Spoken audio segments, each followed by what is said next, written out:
nós vamos começar a falar dessa parte final do nosso experimento sobre fontes. Voltamos à fonte chaveada e vamos aparar algumas arestas, né? Fazer algumas considerações que estavam faltando. Nós, na parte 2, tínhamos um experimento ainda em malha aberta, não tinha controle, não tinha estabilização. E, ao introduzir esse controle, essa estabilização, é interessante o uso de circuitos integrados para controle de fontes. E é o que a gente vai fazer nesse experimento. Então, a primeira coisa que nós vamos mudar em relação ao experimento 2, se vocês se lembram, a gente tinha um transistor chaveando a corrente no primário, né, desses indutores acoplados aqui. Nós vamos introduzir o que se chama retificação síncrona. Em vez de um diodo aqui para retificar a onda quadrada no secundário e ter finalmente aí, a partir da filtragem, a onda DC na saída, nós vamos usar também um transistor aqui para esse chaveamento, né? Quando nós vimos o circuito inteiro, vocês vão ver que ele basicamente funciona como diodo. Ele abre ou fecha a corrente no secundário, com duas diferenças importantes, né? Isso não depende apenas do sentido da corrente. Você passa a ter a possibilidade de um controle, o que é interessante, porque eu posso sincronizar com os meus chaveamentos do primário e garantir que eu faça esses chaveamentos em momentos em que haja mínima dissipação de energia, daí o nome retificação síncrona. E, em segundo lugar, o chaveamento via transistor é intrinsecamente mais eficiente do que via diodo.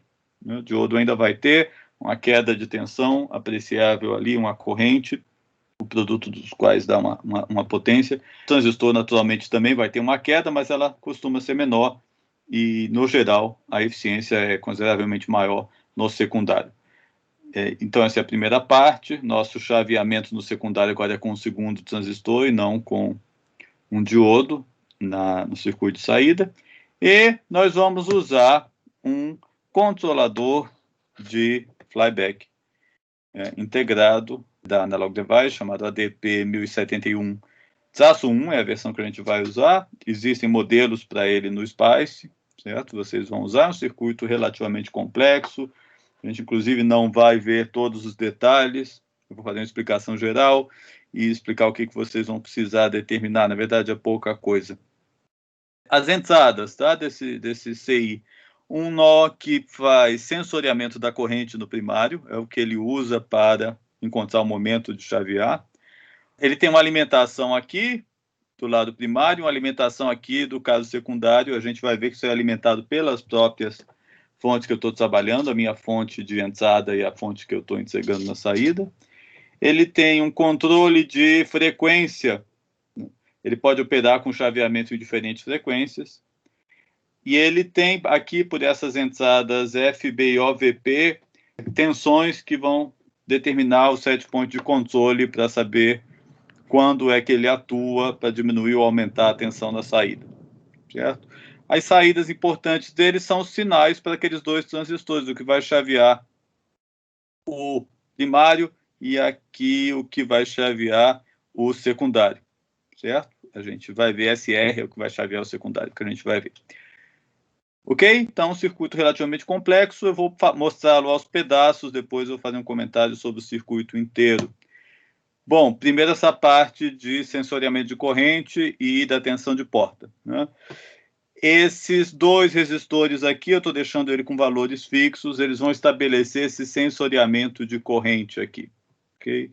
Ou seja, a partir dessa informação, ele vai tomar decisões sobre o momento de abrir e fechar essa chave. Isso é parte do sistema de controle.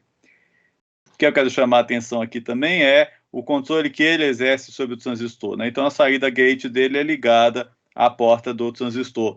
Ele funciona no lugar daquela nossa tensão, daquele nosso pulso, na nossa onda quadrada arbitrária que a gente colocou no experimento 2. Eu chamo a atenção para esse resistor aqui, né? O valor dele vai determinar o que se chama um soft start para esse circuito. Os circuitos mais sofisticados de fonte, eles não entram em operação a toda, vamos dizer assim, né, em regime, no momento que você liga o circuito, porque isso pode criar uma série de problemas, né? Então, vocês vão poder notar na simulação que ele só começa a fazer chaveamento depois que a tensão de entrada atinge um certo valor. Isso também é útil se você estiver querendo fazer aquela questão de poder ligar a entrada em diferentes tensões, né? Então, ele não começa a atuar assim que é ligado, mas depois que a tensão atua chega num certo valor. A alimentação dele, né, aquele VREG e Enable, que a gente vai ligar no mesmo ponto aqui, a alimentação do circuito, também vem da própria fonte, né? Então, vem da própria entrada.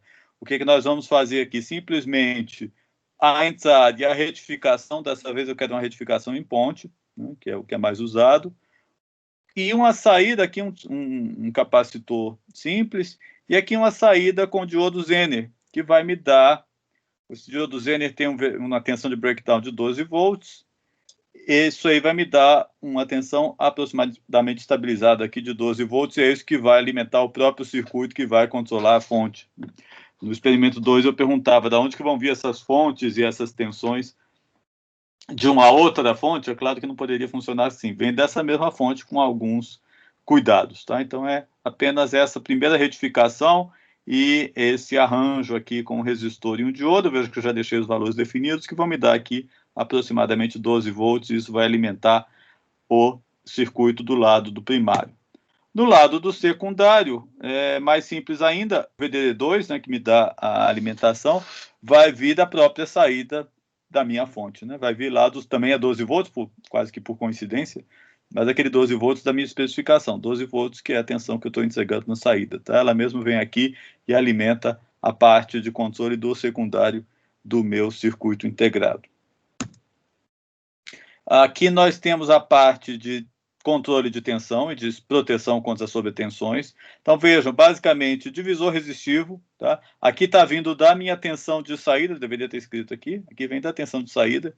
E como é que isso aqui funciona? Falando primeiro desse FB, tá? Que é o que vai controlar o flyback, né? Você deve fazer com que esse divisor de tensões estabeleça 1,25 volts nesse ponto, quando a saída estiver no valor desejado, tá? Então, quando eu tenho 12 lá, eu devo ter 1,25 aqui, vou desprezar essa corrente, né? Eu ainda ajudei e fixei R7 e 1K, e esses outros dois aqui, eles estão indo para essa outra entrada OVP, que é Over Voltage Protection. Ele vai atuar diminuindo a saída quando a tensão passar de um certo limite excessivo. No caso aqui, veja que o próprio set point já é um pouquinho mais alto, né? Se você deixar a mesma tensão, que é o que eu estou sugerindo para vocês, ele vai tentar estabilizar aqui em 12 volts e vai atuar quando, se você usar os mesmos resistores, quando ele passar aí de uns 13 alguma coisa, né? E eu sugiro que vocês façam isso para deixar mais fácil. Em outras palavras, R5 é igual a R7 igual a 1K, e R6 igual a R6. Vamos colocar aqui no mesmo valor, certo? Finalmente, essa parte aqui já é mais complexa, é de uma estabilização dinâmica, né? Colocação aí de polos e zeros para estabilizar a dinâmica desse sistema. Eu vou deixar como sugerido pelo fabricante sem mudar aqui, tá? 2 capacitores, esse resistor de 50K está fazendo a rede de compensação. Ok? Então, são essas as diferenças, mas isso vai fazer com que o circuito fique bem maior, né? Assim, eu estou sugerindo agora a entrada em ponte, né? E mais uma coisa, não, duas coisas. Primeiro, notei que algumas pessoas tiveram dificuldade com esses terras, tá? De novo, minha sugestão, aterre o negativo do sinal retificado, né? Que está aqui, e a carga na saída. Coloque no mesmo ponto. Lembre-se agora, muito cuidado na hora que você estiver analisando esse circuito, se você simplesmente clicar aqui, ele vai te dar a tensão desse ponto em relação a esse. Lembre-se, tem um truque, se você quiser no LT Spice, pelo menos no Mac funciona assim, clica aqui e arrasta até o outro terminal, ele vai determinar a queda de tensão nesse tensão de um nó em relação ao terno. Prestem atenção com a questão da ponte. E aqui eu estou mostrando apenas mais uma coisa, tá? Mesmo com o soft start, na hora que esse circuito é ligado, tem um pico de corrente bastante elevado. Porque, veja, isso aqui, quando a tensão começar a subir aqui, o que está aqui nesse circuito, então o circuito está inteiro aí, mas o que está lá é o enrolamento do primário, é um fio. Tá? Então, eu estou praticamente, até estabelecer a magnetização e o indutor começar a se magnetizar, eu estou estabelecendo um curto-circuito nessa fonte. Essa tensão é muito alta. Eu estou sugerindo aqui que vocês façam o experimento de colocar um pequeno na entrada. Pequeno que eu estou sugerindo aí 100 ohms. Observe que isso não é muito conveniente, porque significa, isso aí é só para o começo, né? Só para evitar uma corrente muito alta no começo, e eu vou ficar com esses 100 ohms dissipando energia aí o tempo todo. Isso não é uma solução muito boa. Soluções mais usadas, mas que a gente não vai simular aqui, são o uso de um NTC, quer dizer, um termistor de coeficiente negativo com temperatura, porque quando a fonte está fria, antes de ser ligada, essa resistência é elevada. Quando ela se esquentar, essa resistência cai. É como se você estivesse diminuindo ou retirando esse valor de resistência. Essa é uma saída. Outra saída é curto-circuitar aqui com um relé, que é atuado quando a fonte chega num certo ponto de equilíbrio, tá? de tensão de saída. Se vocês prestarem atenção em fontes, talvez alimentem uma grande carga, talvez um amplificador de áudio mais potente, etc., vocês ligam e depois de um tempo vocês ouvem um clique, né? Isso pode ser evidência, eu preciso abrir para ter certeza, mas que há uma solução como essa usada aqui na fonte. Não? Primeiro resistor para evitar aquele fluxo elevado de corrente no começo, depois uma chave fecha aqui, é como se eu tivesse retirado esse resistor quando as coisas chegam em equilíbrio. Certo? Mas a gente não vai representar essa chave, nós vai simular essa chave, vai colocar um resistor fixo lá. Ok? Bom, aqui está o circuito inteiro, ficou grande, né? E essa simulação vai ser um pouco demorada, porque esse circuito agora está relativamente complexo, mas recapitulando as nossas principais diferenças. Ponte de diodo no lugar de uma retificação simples. Tomei o cuidado de colocar um diodo que deve aguentar essa tensão enorme. Veja, a gente está retificando diretamente a tensão de entrada, esse é um diodo de potência. Né? Observem também valores relativamente menores de capacitância, né? Eu avisei a vocês, lá na nossa fonte 1, eu estava usando dezenas de milifarads, né? Um capacitor enorme.